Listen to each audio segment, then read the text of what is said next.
If you've spent any time on TikTok or YouTube Shorts lately, you've probably seen the headlines. Richard Rawlings sentenced. 15 years in prison. Gas monkey garage collapses in 72 hours. Dramatic thumbnails, ominous music, a courtroom photo that isn't even him. The comment sections fill up with shock. People who grew up watching him flip Mustangs on Discovery Channel start asking each other, "Wait, is this real?" Here's the honest answer. No, it isn't. There was no sentencing. There was no fake VIN forgery lab hidden behind a false wall in a Dallas warehouse. There was no European collector wiring over $1 million for a ghost car. None of it happened. It's a manufactured story, built to look like true crime journalism, designed to get you to click, watch to the end, and share it before you stop to check whether any of it is real. But here's the more interesting part. Richard Rawlings does have a real story, and it's genuinely messier and more human than the fabricated one. He built something out of a rundown garage in Dallas, turned it into one of the most watched shows on cable television, clashed hard with business partners over money and control, fought a real lawsuit that got ugly in public, lost his show in a dispute that had nothing to do with crime, and is still out there right now, buying and flipping cars on his own terms. That's the version worth telling, because it's true, and honestly, it's a better story than the fake one. Richard Rawlings was born in 1969, and long before cameras ever found him, he was already doing what he'd become famous for: buying cars cheap, fixing them up, and selling them for a profit. He opened Gas Monkey Garage in Dallas back in 2002, a full decade before anyone outside Texas had heard his name. It started as exactly what it looked like from the outside: a working shop filled with parts, half-finished builds, and a guy who genuinely loved cars trying to make a business out of that love. The break came in 2012 when Discovery Channel turned the shop into Fast and Loud. The premise was simple and endlessly watchable. Find a beat-up classic, restore it against the clock, sell it for a number big enough to make people gasp. Rawlings, paired with his co-star and master fabricator Aaron Kaufman, became the face of a very specific kind of American television. Loud, fast, a little cocky, and built around the satisfaction of watching junk become gold. It worked. The show ran for 16 seasons and close to 300 episodes, spinning off 2 additional series, Misfit Garage and Garage Rehab.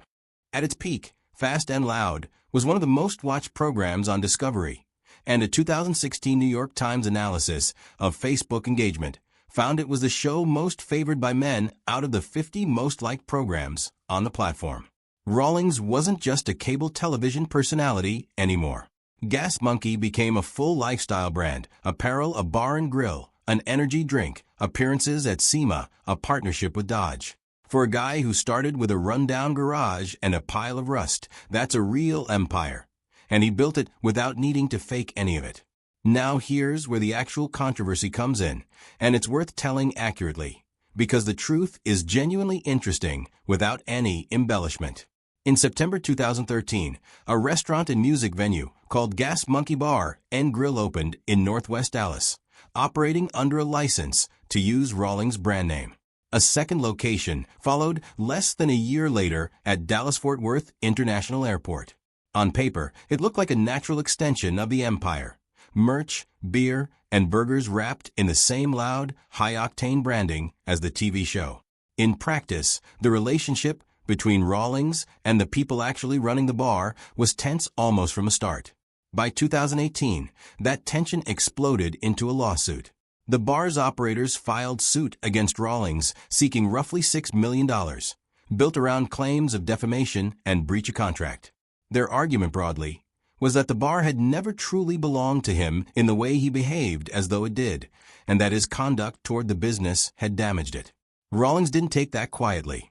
In April 2019, he countersued for $1 million, arguing through his attorney that the bar had actually been operating without a valid license, that the license he'd originally granted them had lapsed, that he'd sent formal notice, and that the venue kept operating and using his intellectual property anyway. His side framed it as a straightforward breach of contract and copyright dispute. Their side framed it as a fight over control and reputation. Reporting at the time described accusations flying in both directions: claims about mismanaged money, missing financial records, and a licensing relationship that had been rocky since day one. This is the real seed of everything that later got exaggerated online. It was a genuine, messy legal fight playing out in civil court over a licensing and business relationship, not a criminal case, and not anything involving forged vehicle titles or federal fraud charges. It dragged on for a few years, as these things do, and in August 2021 both sides reached a settlement and jointly dismissed their claims against each other. Shortly afterward, the venue rebranded as Amplified Live and publicly stated it had no remaining connection to Rawlings or the Gas Monkey name. That was, by all available reporting, the actual end of it. No sentencing, no prison, a settled civil dispute between former business partners, which is about as unremarkable an ending as these things get.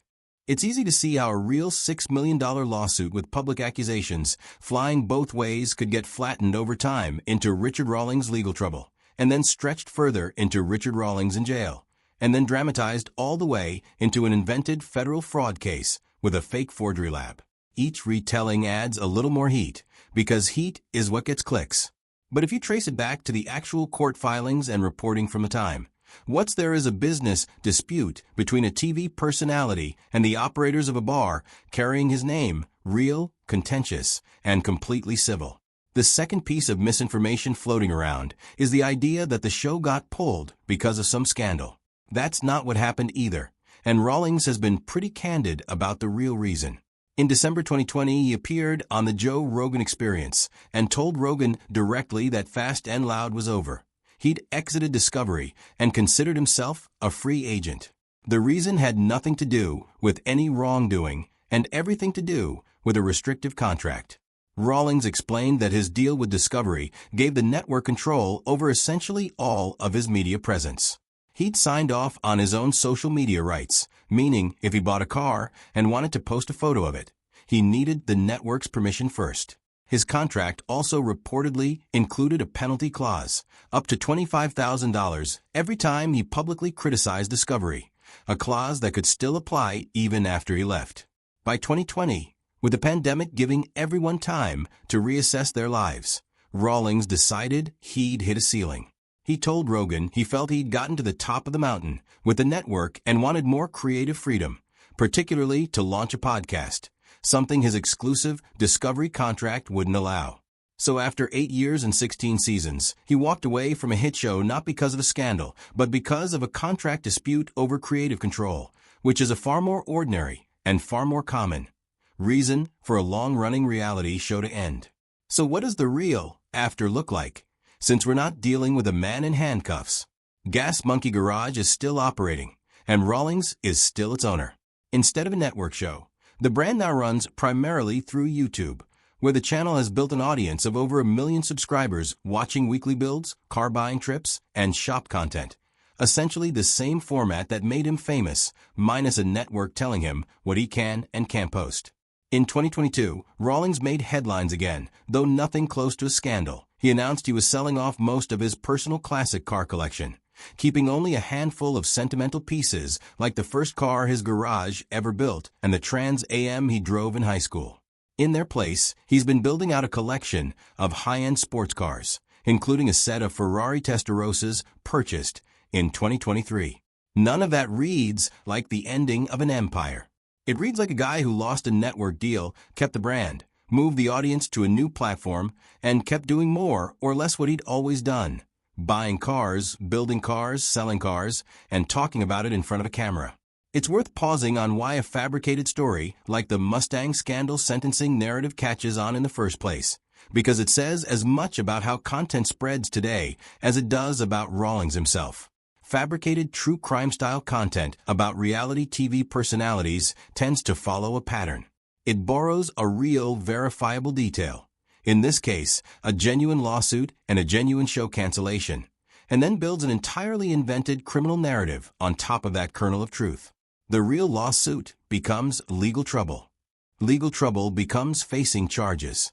Facing charges becomes a fully dramatized courtroom scene, complete with an invented sentence length, an invented smuggling scheme, and invented eyewitness accounts, none of which trace back to any court record, any named prosecutor, or any actual reporting. The formula works because the subject is a real, recognizable person, which makes the fake details feel more plausible by association, even though nothing beyond the surface-level facts checks out. The uncomfortable truth is that this kind of content often outperforms accurate coverage because TV star sentenced to 15 years is simply more dramatic than reality TV star settled a business lawsuit and left a network over contract terms. But dramatic doesn't mean true. And in this case, anyone willing to check court records or contemporary reporting finds the same thing. No criminal case, no sentencing, no prison term, and a man who is, as of right now, still running his garage and posting to YouTube like he has been for years. If there's a real takeaway from Richard Rawlings' story, it isn't the one the fake scandal videos are selling. It's not about a fall from grace or hidden crimes finally catching up with him. It's a more mundane, more honest lesson about how reality television works, how business partnerships between famous people and licensees can sour, and how easily a real but ordinary controversy, a licensing dispute over a bar, a fight over creative control with a network, can be inflated into something unrecognizable once it passes through enough retellings on the internet.